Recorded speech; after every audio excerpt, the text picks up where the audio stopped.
Dave here, how are you? Today I'm going to run you through the JessEm clear cut table saw stock guides. Now I told you that I would do this because I've already made a jig for this rip fence and it works great for smaller stuff, but I'm also going to show you the jig that I've made for the larger version. Now a lot of people do not want to screw straight through into their rip fence because they need to be able to move things over. They want to put other jigs on their fence. So what I've done is I've made a little plywood mount with mag switches in it. It is very, very simple. I'm going to do the video. I'm not going to talk through the video. It's just going to run. So watch, and at the end of it, if you like it, that's great.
before I did that cut, I set the clear cut table saw stock guides to the right height. Now it's just a matter of a bit of waste from the type of timber that you're going to use, same thickness, and you put it under this section. The rollers are actually lower than that.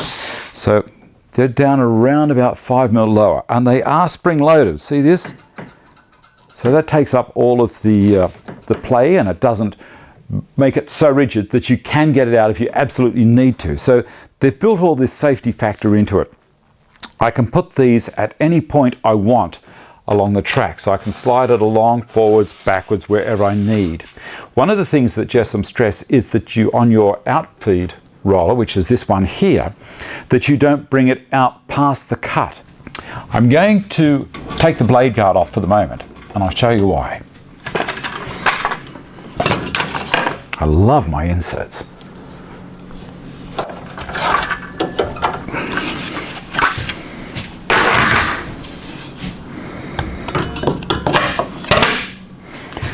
Drop the blade down. I'll show you what I mean. And isn't this a great idea? I've got a little hold down clamp in the end of the fence. I took the plug out, the plastic plug out at the end of the RHS, and I have a T-track here in the table saw's outfeed table, and that's what holds the end of my fence down tight. I'm going to slide this across. Now say I'm feeding timber in from here. Doesn't matter where this is. This can be on this side of the blade, the infeed. The outfeed cannot go on the outside, on that side of the blade. The reason being, if it was out there, it's going to start pulling timber in around the back, and you will get kickback. So very, very careful of that. When this is at rest, I can slip these up there like so, and like so. How good is that? And then to remove it, I'll drop this down again. I don't like blades being exposed. And then to remove it, it's one of them and one of these, and off it comes. And now I have my good old rip fence back again. Any other jig that I want can go straight back on. So there you go. Thanks for watching. Keep on coming back. Give me a like if you think the video is worthwhile. And I shall see you, or check the description box, of course, and I shall see you next time. Bye. It's a beautiful thing. Look at that.